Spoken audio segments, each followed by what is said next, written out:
So what's up, everybody? I'm actually out in the shop working on a repair.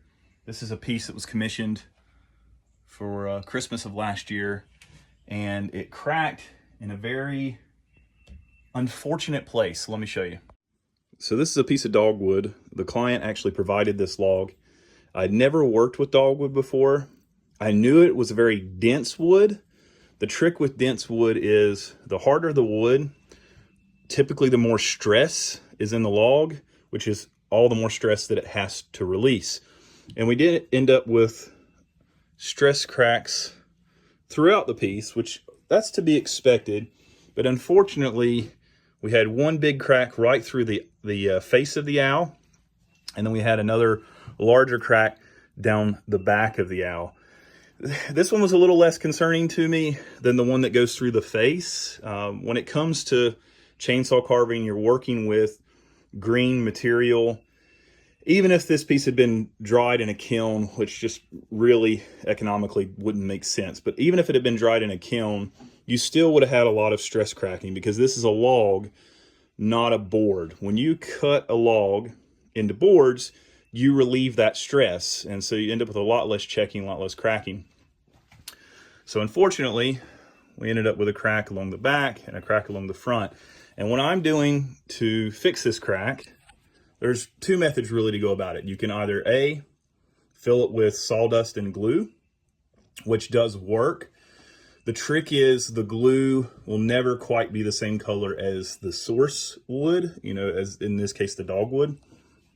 So what I've done is I've used wedges of this dogwood, and I was kind of strategic about how I place them because what I want is there to be variation in these wedges so that you don't end up with one line, so to speak. So it kind of breaks up the color a little bit so that I can blend it in a little bit better whenever I ultimately cut off the excess wedges, recarve all the details, retorch this, and then seal it. And so ideally, these cracks won't be nearly as noticeable.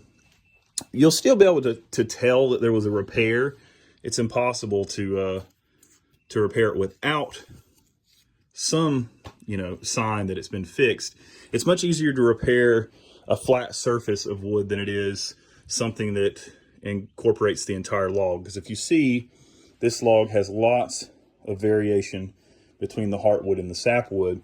And again, that's kind of why this method of using the same source wood, so this is a piece of dogwood that came from this tree that I'm using as wedges. So I've cut those on the bandsaw, used those as wedges, using Titebond 3 glue, and basically filling up all these cracks with more of the wood, more of the same wood. So again, I'll come back, I'll cut these all off, I'll recarve all the details, I'll sand it out and torch it. If this was a painted piece, it would be a lot easier to repair because you could essentially just fill this crack with glue and sawdust, which is a much faster repair, and then just repaint the piece. In this case, because the piece is left natural, using wood instead of the glue and sawdust is definitely the way to go.